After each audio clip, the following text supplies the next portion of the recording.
எவ்வளவு தெரியுமா இங்க பங்களிப்பு? தமிழ்நாட்டில் 18 விழுக்காடு. பட்டியலின மக்கள் 3 சேர்ந்தால்தான் 20 விழுக்காடு.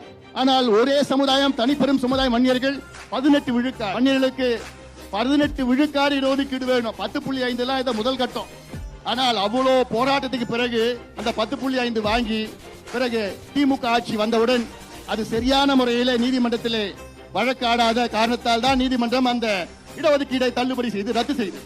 இடஒதுக்கீடை தள்ளுபடி செய்வதற்கு முன்பாக வன்னியர்களுக்கு கல்வியிலும் வேலை வாய்ப்பிலும் அது 1 வருஷம் நமக்கு கிடைச்சது. இன்னைக்கு அது தொடர்ந்து நடந்திருந்தால் இன்று வரை எவ்வளவு பேர் தெரியுமா கிடைச்சிருக்கோம்? 3800 பேருக்கு MBBS கிடைச்சிருக்கோம். வன்னியர்கள் 800 பேருக்கு மருத்துவ பட்ட மேற்படிப்பு கிடைச்சிருக்கோம்.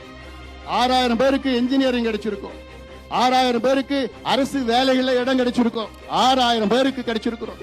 80,000 பேருக்கு இல்ல ஆர்ட்ஸ் காலேஜ், சயின்ஸ் காலேஜ்ல கிடைச்சிருக்கோம்.